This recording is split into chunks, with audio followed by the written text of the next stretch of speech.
catharsis is really the word for what we are feeling when we're experiencing these emotions of affection and like wanting to be close to someone and, you know, loving them, etc. And it's actually a word that is very close to the word catharsis. And I know that there's a connection there, I just can't remember what it is, but I know that, like, you know, I mean, catharsis generally means that you have this, like, experience, and in, like, old plays, catharsis literally meant that you had an experience of, like, watching this play and kind of had this transformative experience watching this performance, and that, I guess, the spirit or the aura of the performance was so powerful or something. I might be confusing my my histories a little bit. I know, like, Aristotle had to do with some of this, but yeah, anyway. So, catharsis is, you know, the transmission of feelings from one to another, and sort of like a transformation in a sense, right? And cathexis would make sense that it's, you know, basically means love.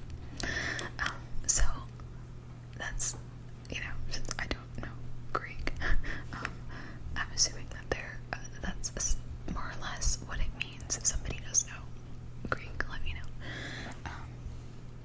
But anyway, so she talks about how that is what the feeling is. Cathexis is what that experience is. Love itself is actually something entirely different. Love is the, like, decision, the active decision, the choice, the day in, day out choice to pick your person, or in a non-romantic sense, you know, in a non-romantic relationship, to pick that person still too, you know, and to be there for them and to show up for them in ways that are good for them, that they have demonstrated or shown you that they need, you know, to be, essentially to be there for them, you know. It's not enough, and I think we all know this now, but she really explains this really well. And maybe not everybody knows this, I don't know, but I don't think that I always did. It's something that you think that you know, and then you realize, like, oh, it takes a while to learn this, but you know, saying that you love someone doesn't necessarily mean that you do, right? Like, you might think that you do, but you probably, I'm not gonna say you probably don't, because I don't know, but in a lot of cases, it's often not love, it's more like infatuation, etc. So, one of the things that she talks a lot about is just how to kind of, well, I think she talks about how to, like, tell the difference, but also, like, what does it mean to actually be loving and to put that work in, which is a really beautiful and very important conversation to have, first of all. And, you know, she also just talks about how important it is to have that loving relationship to self, because without that loving relationship to self, there's no way that we can love anyone else. And I am being very honest when I say that I don't really like that saying. I don't really like the idea that, oh, you can't love somebody else until you love yourself. I think that's wrong. I don't agree with that fully, but I do somewhat agree with it in the sense that, yeah, I mean, I can have these feelings of catharsis, but I might not necessarily be able to perform the duties that come along with showing up and being a loving person if I'm not taking care of myself, you know. If your cup is empty, you have nothing to give, right? So it's extremely important to put ourselves first, so that if we do want to be there for other people, we have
If you like this video, please like and subscribe.